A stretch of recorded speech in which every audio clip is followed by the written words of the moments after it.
धर्मवीर संभाजी महाराजांच्या मारेकऱ्याचं म्हणजे औरंगजेबाचं गोडवे या ठिकाणी अबू आझमीने गायलं। खरं म्हणजे अबू आझमीचा निषेध करायला पाहिजे। अबू आझमीचा धिक्कार करतो। अबू आझमी या ठिकाणी धिक्कार करत असताना या ठिकाणी थांबा ना आणि म्हणून अबू आझमीनी यापूर्वी देखील छत्रपती शिवाजी महाराजांच्या बद्दल अतिशय चुकीचं वक्तव्य केलं होतं आणि म्हणून त्यावेळेस देखील वारंवार अबू आझमी छत्रपती शिवाजी महाराज आणि संभाजी महाराजांचा जाणीवपूर्वक अपमान करतो। हा खरं म्हणजे छत्रपती संभाजी महाराजांनी देशासाठी बलिदान केलं, आपला प्राणांचं बलिदान केलं, पण धर्म बदलला नाही। अशा संभाजी महाराजांचा शिवाजी महाराजांचा अपमान करणं म्हणजे हा अबू आझमी देशद्रोही आहे, देशद्रोही आहे। आणि म्हणून या देशद्रोहाला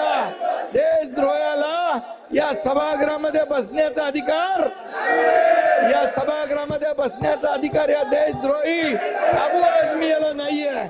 आणि म्हणून आपण छावा बघा रईस, छावा बघा, छावा सिनेमा बघा। या छत्रपती संभाजी महाराजांचा हलाल केला। 40 दिवस त्यांचे डोळे काढले, त्यांचे नख काढले, त्यांची जीभ छाटली, अंगाची सालटी सोडली, त्याच्यावर मीठ टाकलं आणि असं केलं अपमान आणि या ठिकाणी त्यांचे हलाल केले।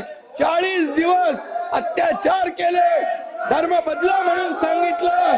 अशा औरंगजेबाचं या ठिकाणी गोडवे गाणे म्हणजे खऱ्या अर्थाने आपल्या राष्ट्रपुरुषाचा अपमान आहे, आपल्या देशभक्तीचा अपमान आहे।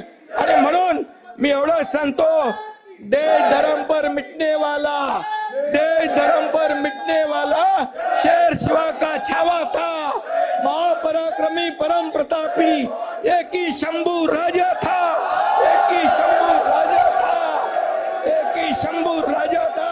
अरे या शंभू राजाने 9 वर्षात 69 लढाया जिंकल्या, 69 लढाया। अरे लाज वाटली पाहिजे पाणी वळायला।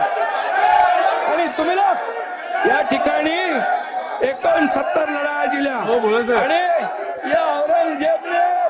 या औरंगजेबाने आपली मंदिरं तोडली, मंदिरं तोडून टाकली, आया बहिणींचा अत्याचार केला, आया बहिणींचे बलात्कार झाले। आणि असा हा माणूस, हा औरंगजेब, या औरंगजेबचं बापाला कैद केलं, मुलाला मारून टाकलं, 27 लोकांना मारलं।